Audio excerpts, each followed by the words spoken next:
and accurately. You're free to ask questions to them. We will ask Ms. Pia Gutierrez de la Cruz of ABS-CBN to ask the first question. Hi, sir. Good evening. Sir, aside from the declaration of a public health emergency, do you have other specific directives to the IATF, particularly to the Department of Health,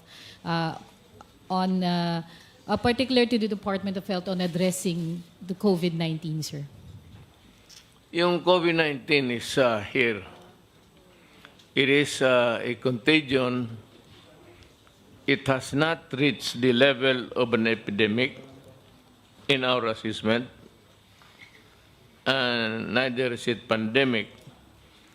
But if you read and view TV, you would notice that the numbers of victims are galloping. In Italy, they say that they are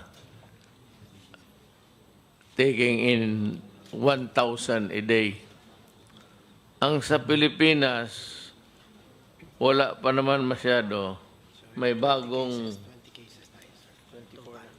yung sa ano 24 plus the That's it. Plus 4 na yan, sir. 24 lahat as of last count. But the infection, the transmission is going on. Kasi may mga bago nadagdagan. 20 plus 4, it's 24. So that is how bad it is. So we have decided to the clamor also of the mayors, probably much worried than we here. So it is the consensus that by the body that classes will be suspended in NCR, National Capital Region lang, beginning tomorrow, and it will end in March 14. The reason being that parang tignan natin yung incubation period, which is not ordinarily like a normal virus, 3 or 4. Ito umaabot ng 14 days. So itong 14 days na ito, one is to keep safe the children. Second is that we're going to establish a benchmark kung ilan pa ang madagdagan. At ngayon, kung itong walang klase, would it somehow reduce the number of the victims? If we keep our children sequestered at home and study there, and the Secretary of Education, si Briones, has insisted that they should stay home but study. And we have agreed that DILG at ang police will supervise as truant officers. So yung nandyan sa labas, tanongin sila, magdadala ng libro. If they are there, they will be escorted to the parents, and for the parents to be lectured on the responsibilities of being a parent. That the children should study even while they are detained in their respective homes. Walang klase. So, in all levels to. Mahirap kasi because the contamination of 10 years old is the same with the virus is, or the virus is so virulent that, even a contact, a mere talking and handshaking could place you in jeopardy. And we are trying to avoid losses, especially lives. And that is why we met this afternoon. But after March 14, we will be meeting again to discuss whether we save lives and yung itong itong 24 gagaling to. Pero palagay ko gagaling. I was just shooting the breeze with everybody. Mas marami tayong mga Chinese na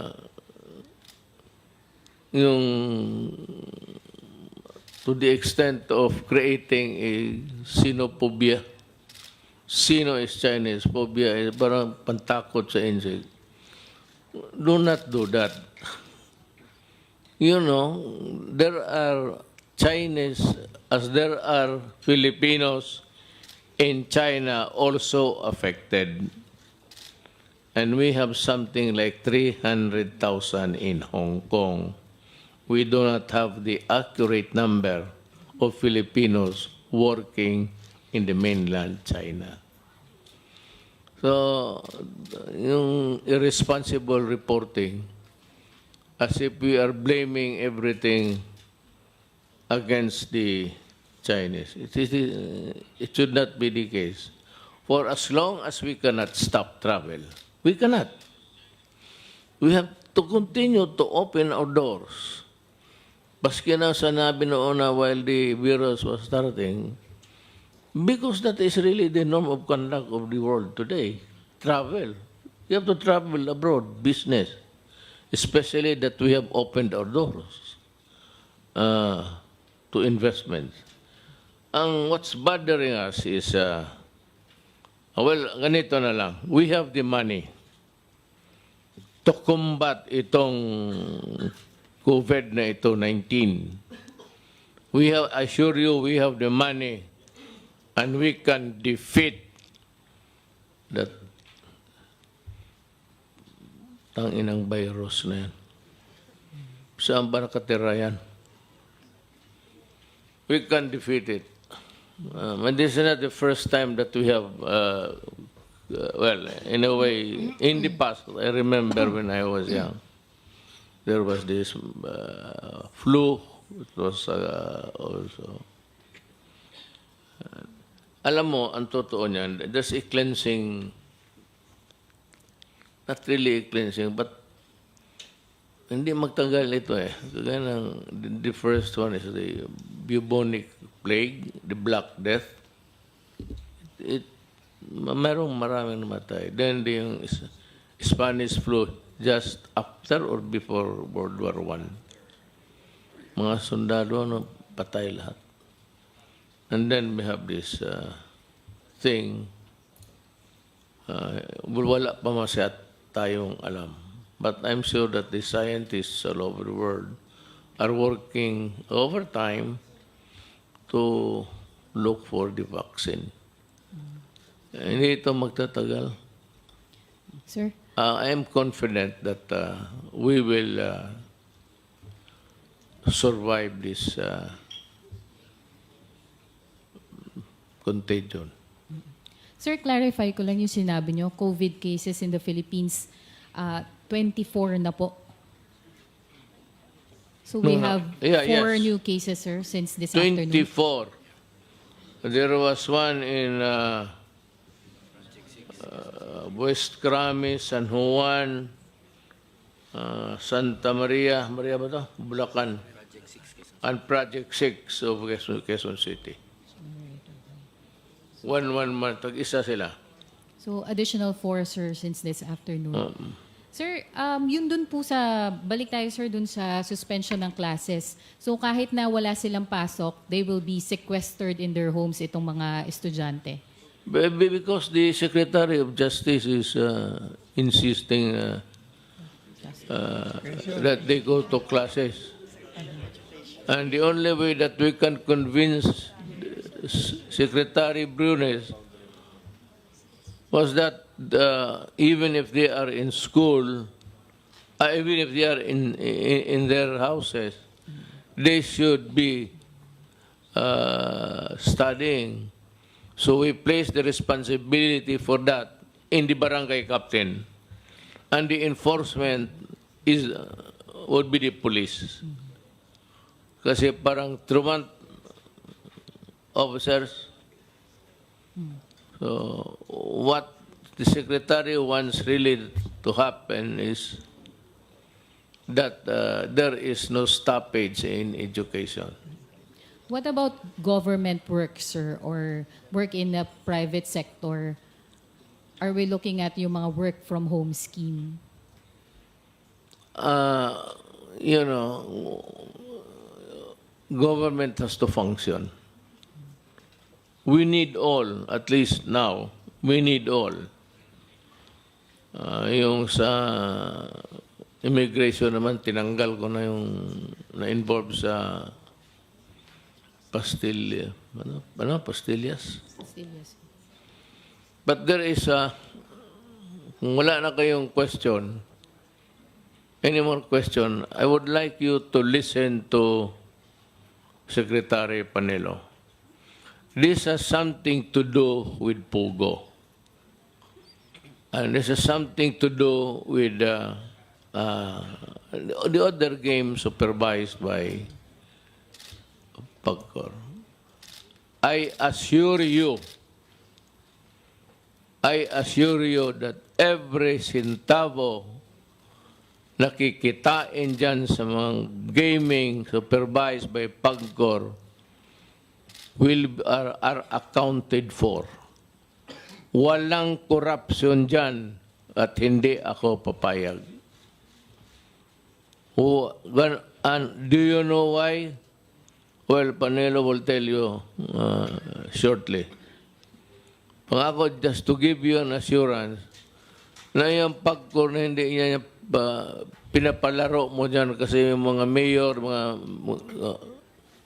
nothing of the sort. I will not allow it. Now, there is a compelling reason kung wala namang iba at there is no legal impediment. I want it legalized. If they can pass a law about Pogo, fine, go ahead. Supervise it by law. Hindi kami. Pero dyan sa Pogo, I allowed it because saan si Panilo? Nandiyan ka pala. Sabi mo, akala kasi nila pera yan na bulto-bulto, hati dito. I've told you before na may iba dito naging congressman na. You can ask the congressman or any senator or congressman na may tinawagan ako ni isa in connection with the budget or whatever, yes, or to ask for a favor. If you can produce one mouth to say that I violated the statement, I will tender my resignation tomorrow. Sinasabi, hindi ko style yan. Panelo will tell you why it is important. Yonasal. Now, Mr. President. Are you sleeping or are you? Pogo is, I already told them this morning, Mr. President, with respect to the Pogo, why it is important, why you will not suspend nor stop it. For one, we need the funds. For another, those issues raised against it, like criminality, laundering, there are agencies that are responsible for the enforcement of the laws. So they will have to take care of that. Moreover, these issues raised have been there for the longest of time. This issue was raised when the Koreans came. Lahat yan na-resolve naman ng lahat ng mga agencies. Ang dagdag ko dyan, hindi man nawawala yung kidnapping. When they were so many Koreans, and they were kidnapping, there was kidnapping among themselves. Now it's the Chinese. Now we cannot bar Chinese nationals from entering the country because they allow us to enter China also and even work in Hong Kong. Sabi mo, nagtatrabaho, and you know, that pogo, have it check kayo, earns about 2 billion a month from, nandyan mang yung sulat ni Dominguez. We are not justifying it. We are just saying that it is allowed because we need the funds. But yung kung speculation dyan sa mga senador na ginagamit ng laundering, meron kaming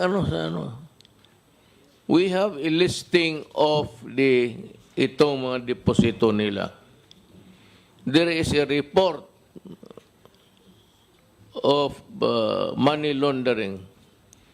Pero doon sa bangko mismo wala. Money laundering, ano bang ibayad mo?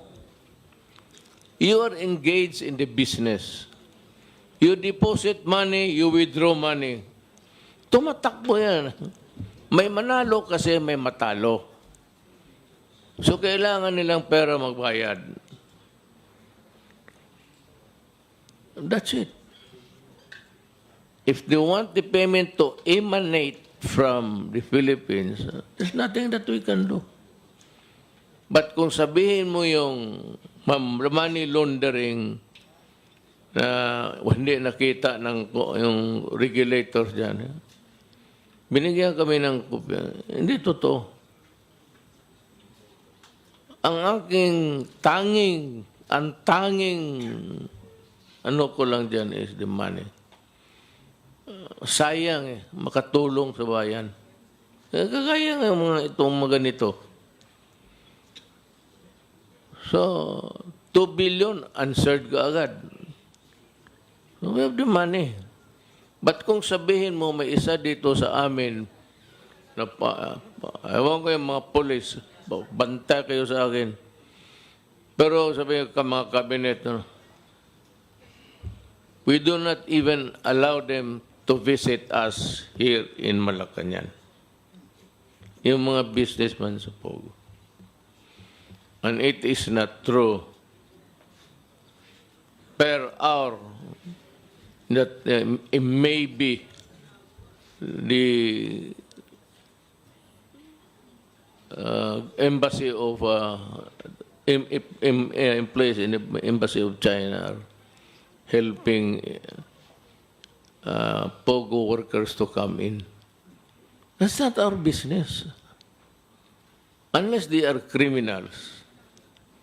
But if they are here under the entry expedited by the Chinese embassy, but they are here to work as bona fide workers of Pogo, there's nothing you can do about it.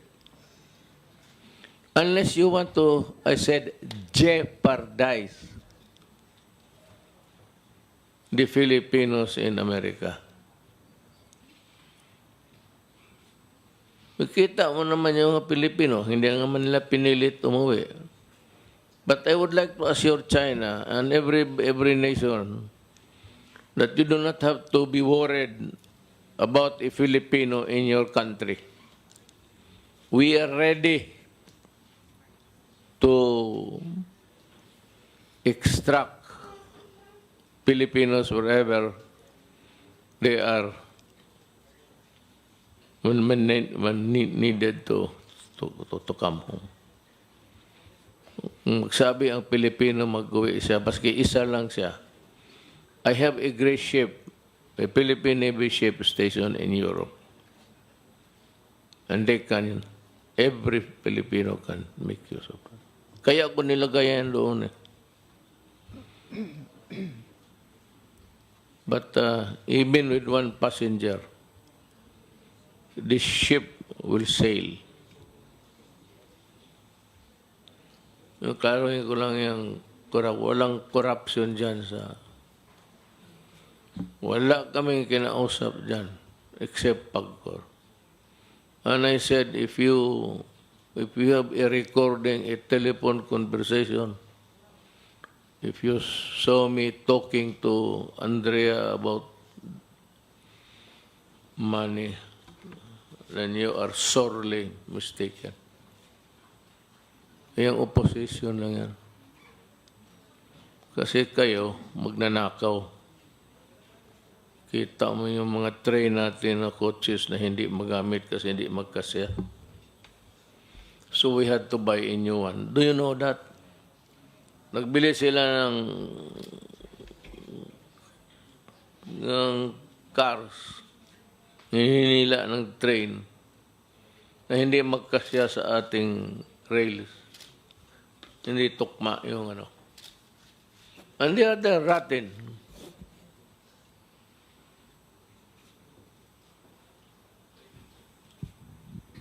Ano sabi ninyo sa amin? Sige daw. Give us a project where there is corruption. Pero marami na akong napano. Pasig Commission, wala na. Wala man rin nalinis. Diyan ako nakatira sa likod by the river. Pumasok sa CR ko yung baho. Ano? Waste of humanity is floating there. Happily eaten by the tilapia. Alam mo, sabi ko, hindi kayo mga Pilipino, sabi mo na kayo makain. All you have to do is to buy a hook, line, and sinker. Manumano ka lang sa kamay. In one day, isang taro makuha mo dyan sa Pasig na tilapia. Yun, corona yun. Basta ganun na ubo. Mr. President, Yeah. Henry Uri of DCRH will ask his question. Mr. President, magandang gabi po sa inyo. May kahilingan po yung ating mga kababayan na malaman kung saang mga lugar nagpunta yung mga nagpositibo na po sa COVID-19 para po makaiwas sila alang-alang na rin sa kanilang kaligtasan. Ano po ang sagot ninyo rito, Mr. We have President? a successful tracing method. Kaya lang, mahina yan. It doesn't mean to say na malaman mo yung pangalan niyang araw na yan, on that day you can trace him where. You have to kung lumapit, with a traveling human being, lang dumaan lang dito, visiting scenic and beautiful places, then eventually makes the exit. Mahirapan tayo. In the same manner na ganun. Sa kanila kapag pumasok yung Pilipino na may contaminated rin. Huwag natin masyadong China. Remember, the Filipinos working there. That's the reason why I have a very passive mouth when I am talking about workers, especially in the Middle East. But in the Middle East, while I talk, my heart bleeds. Kaya papunta talaga ako sa Kuwait. I have to go to Kuwait. But yung kaso na pinatay yung maid, domestic helper, they have arrested the couples and undergoing trial. And while undergoing trial, they are detained inside the jail. To me, that is good justice. And if they can follow it through in accordance with their laws, I would ask for piste itong virus na ito. I will ask for the maximum. I want their executioner to cut off the heads of those who are responsible for the death of the Filipino. Another question, Mr. Pero President. pupunta ako. Opo, paano po pinaghahandaan ng pamahalaan yung posibleng pagtama po nito sa ating ekonomiya? May mga negosyong malulugi, may mga trabahanteng mawawalan po ng kabuhayan. Paano po ito pinaghahandaan ng gobyerno? We will have to adjust, I said. That's why we are saving money. For those who cannot talk and for those who are poor, na hindi sila makakain, I'm sure I will have something for them. Uunahin ko talaga ang mahirap, yung hindi kumakain. Yung mga mayaman, okay na yan, hindi nila tayo kailangan. They do not need government to help them. The rich people can stay ungoverned. Hindi nila kailangan ng police, mga mayor dyan, mga senador, because on their own, they can survive.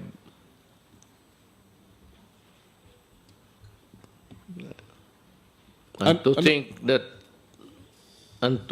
that the richest people in this country, in this fucking country, were the ones who were milking the most of our resources. Ano po yung tulong na particular na pinaplano ninyo para sa mga mahihirap na maapektuhan po nito, Mr. President? Bigas.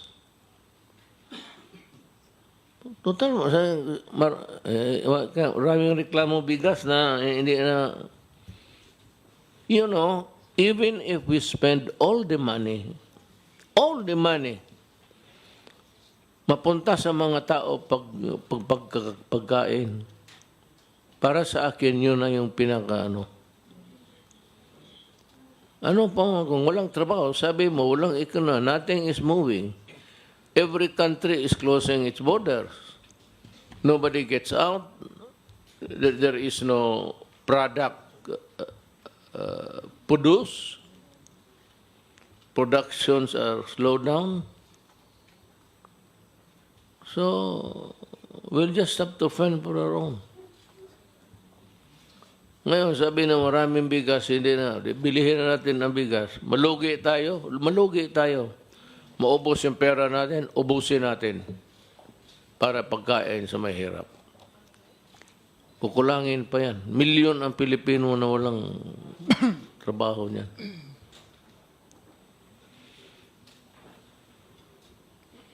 Good evening, Miss Beria Carriazo from Bandera. Good evening, Mr. President. Sir, may proposal po si Congressman Salceda na mag-declare ng lockdown dito sa NCR for at least 1 week. Kino-consider po ba natin ito kagaya sa ginawa sa Italy kung saan 16 million residents yung affected?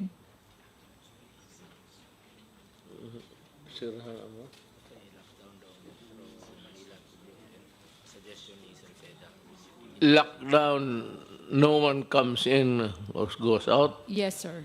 We have not reached that kind of contamination. Iisa-isa lang.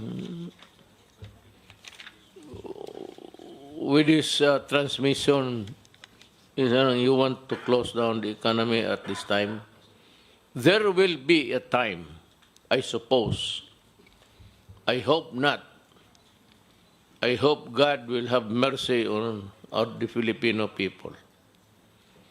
There might be a time, pero at this time, you want me to. It's too early. Hindi ko sinasabi na, bakit hintayin mo ba magkasakit lahat? It's not that. But you have to balance. Wala na magpasok ng bigas, wala na magpasok ng mga gasolina, i-lockdown mo. Patay ang...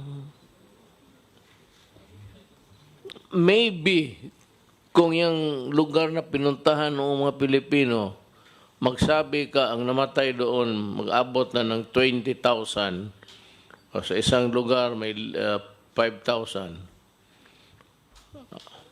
Sigurado, I will lock.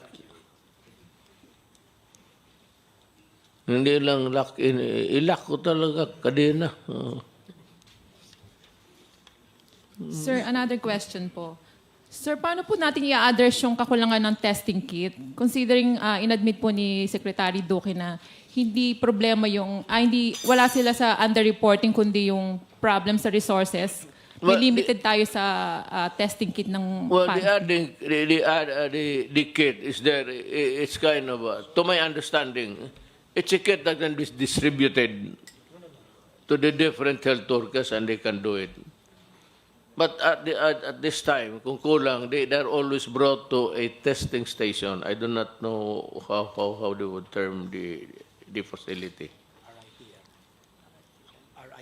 RITM. It's where they are being... kunti lang kasi, But the kit...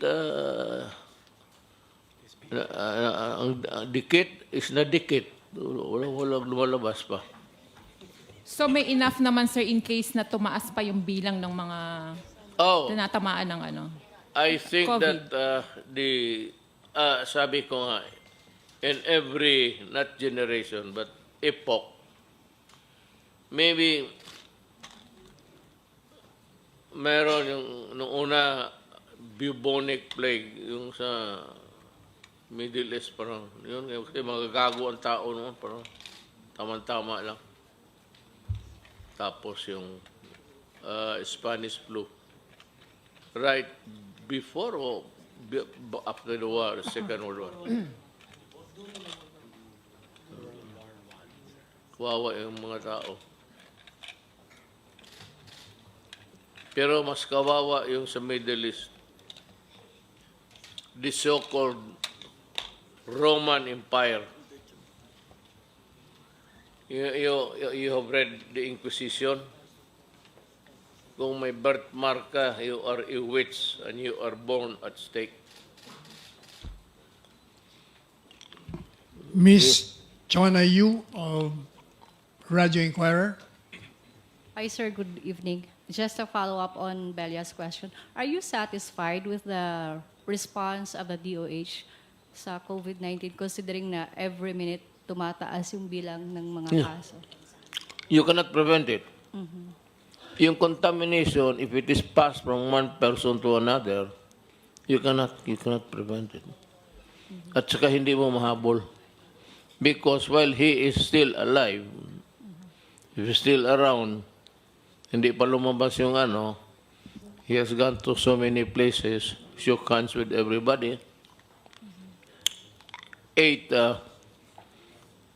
with friends. Walang satisfaction yung trabaho lang tayo. And sir, Hindi natin malaman kung ilan ang mamatay. So, when does satisfaction come in? Ayun, kung ang mamatay 40 na lang, 50, or it wipes out the whole town. There is no way of... We have done everything in preparation. Nandyan na lahat. Police of their health workers. Tayo naman dito, we formulate the rules, follow. Now, there are rules to follow here. The problem with, sabi ko, Filipinos, if you start to break the rules, then you have the problem compounded for everybody. May mga rules batas, hindi mo sundin.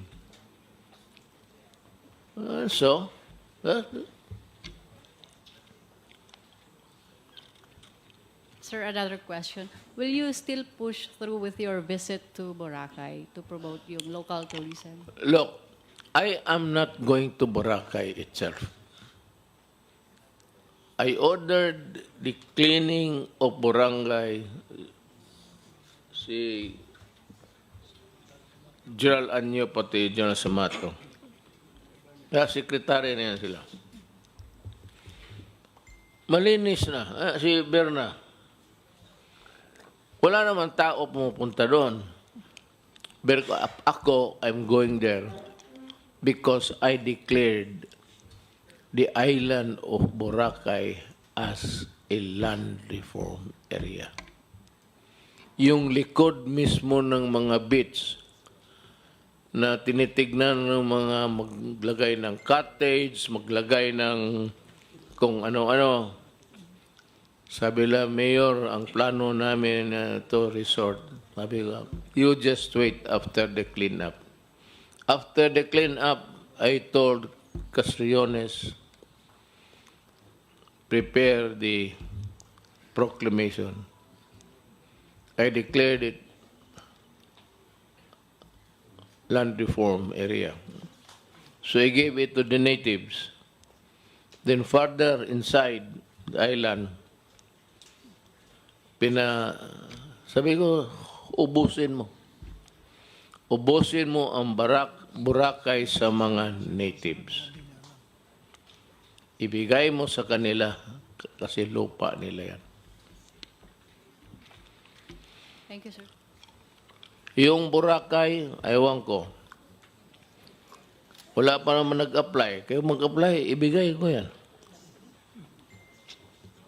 If somebody would claim it as a land reform area, and if it is valid to me, I will give it to them. Total yung nag-operate dyan, nagsugal dyan, bawi na yan sila sa kapital.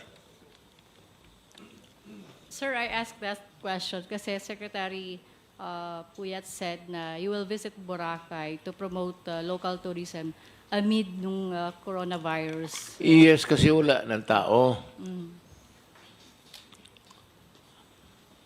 Ito nga kasi si Berna wala naman punta. Sabi ko, sige, magpunta ako, pero maligo tayo. O dito, hindi kita bastos. This is not, anong tawag niyan? Feminist, ano? Sabi ko, sige, maligo tayo. Sabi ko, alam mo na, yung ligo tayo na I also have something to look at. If you look at the open sea, it's endless. Mabubulag ka. But Berna would sit beside me on a sunset. I will stay. Totoo, hindi pa ako nakapunta ng Boracay. Nilinis ko kasi madumi raw. Nung malinis na, they put up there, thank you, Mayor Duterte. Sabi ko, let's Thank you, sir. Noon, napag-umpisa ko, karaming daldalin nyo. Yung mga punta doon. Sa likod ako pumunta, bukid, land reform area. Mr. President, Ms. Sandra Aguinaldo of GMA7 will ask her question. Hi, sir. On VFA po, we'd like to ask for your reaction on the move of some senators led by the Senate President to go to the Supreme Court to ask the Supreme Court to compel you to get the concurrence of the Senate in terminating the VFA. What is your reaction, sir? They cannot compel me. I refuse to be compelled. I have terminated it. Tapos ang problema ko. Wala na akong problema yan. Insofar as I'm concerned, we are beginning to count the 180 days for them to pack up and go. I am not reneging on the BFA, and I am not going to America. to discuss this with anybody. Though I respect highly of Trump. And if that was a political move by the senators to win the Filipino votes there, I'm telling the Filipino now, you are getting the best of deal with Trump. Kaya dyan sa leftist ang ano eh. Obama was a leftist. Halos ibigay na lang nila yung ano, expense sa ibang tao.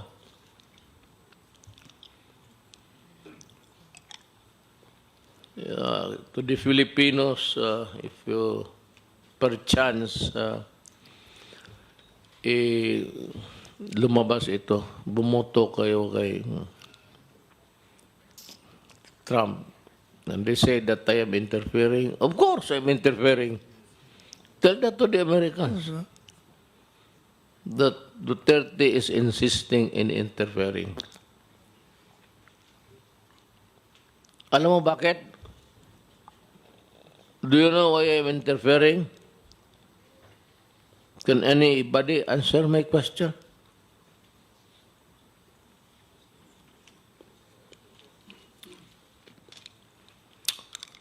Kasi sila ang nag-una.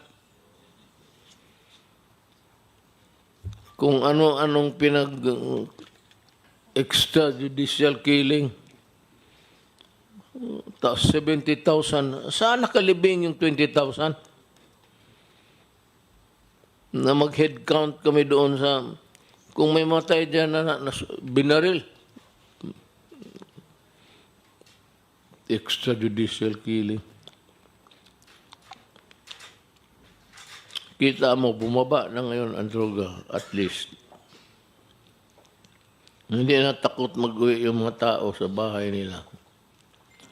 I have returned the streets to the people. Kasi yung public places are intended for law-abiding citizens.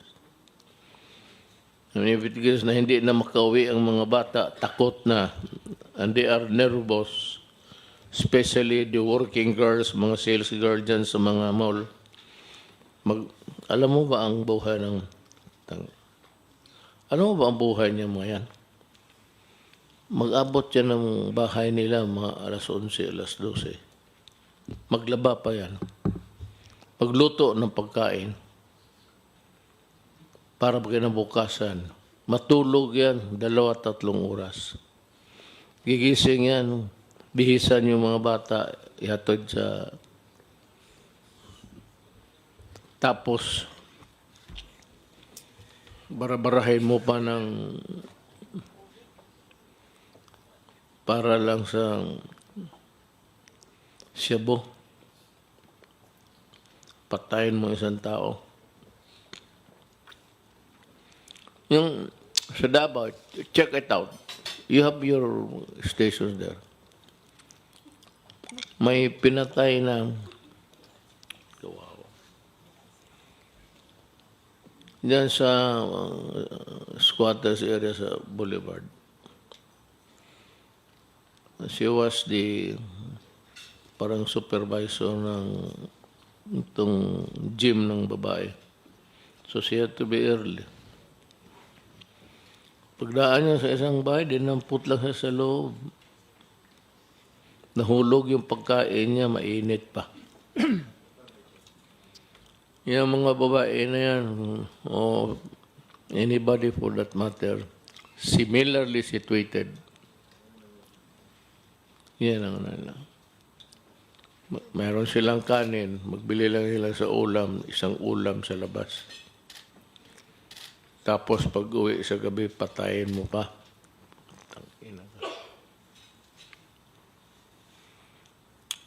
Mr. President, Ms. Joyce Bulancio of DZMM will ask her question. Good evening, Mr. President. Your presidential security group is, they said that they will be implementing a no-touch policy on you. But earlier, we saw you shaking hands with some cabinet members as well as other people present here. Does that mean you do not want that policy? No. Correct. Why, sir? I want an embrace. Why only a handshake? Kulang yan. Maniwala kayo, PCG, tapos sila, sige, gakus-gakus ng babae, tapos,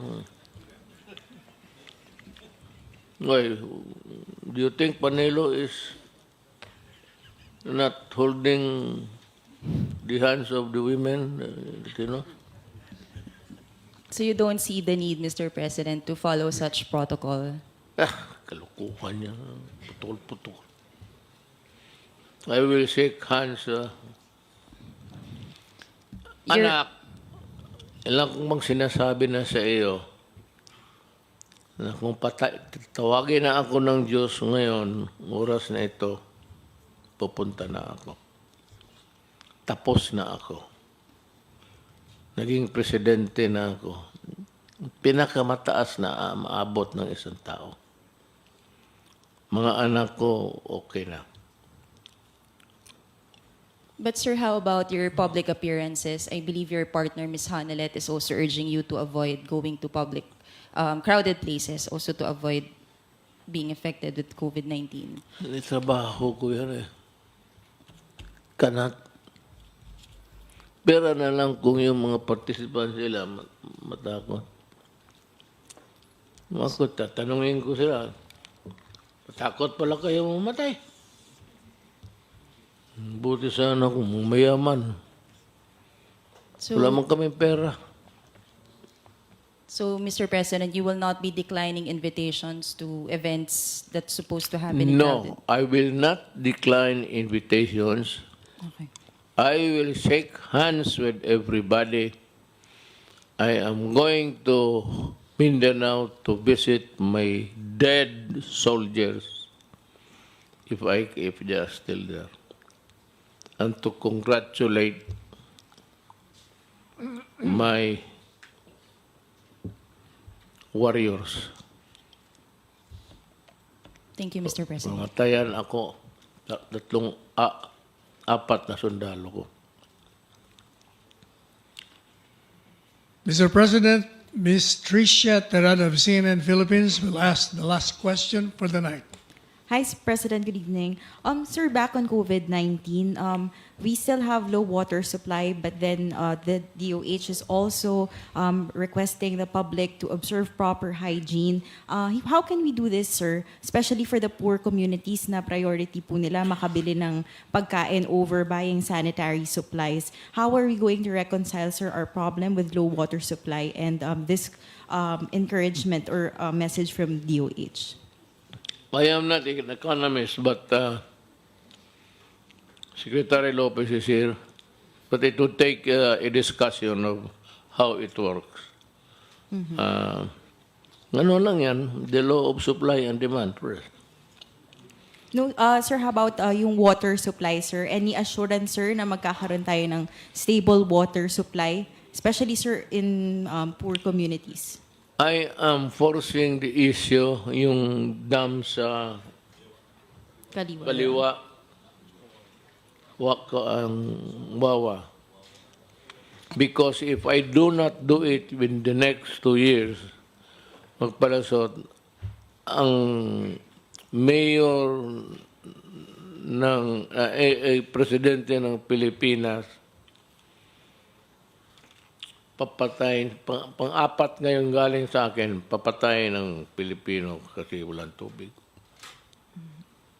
I will force the issue. And I will battle with them in court.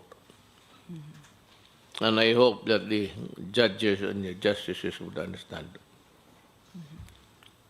Talagang hindi rin ako magpapigil. Kasi kung magpapigil ako, wala kayong tubig. Yung apo ninyo. Pipilitin ko talaga yan. I will force the issue. I said, I will fight all the way. Sir, but at least for this year or for the time that we are fighting COVID-19, can we assure the public that there will be enough water supply?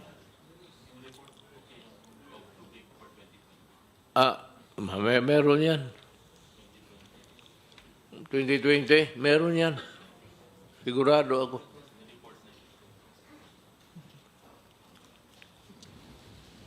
Basta kung walang distribution, I'm warning you.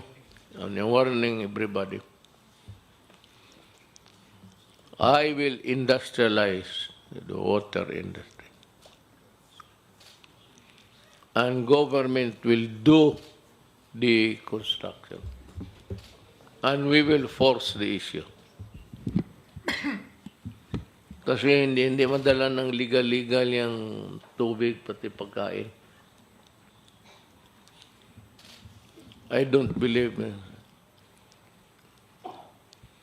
the issues will just screw you, but hanggang dyan lang yan. Thank you, sir. Thank you, Mr. President. That ends the press conference for tonight.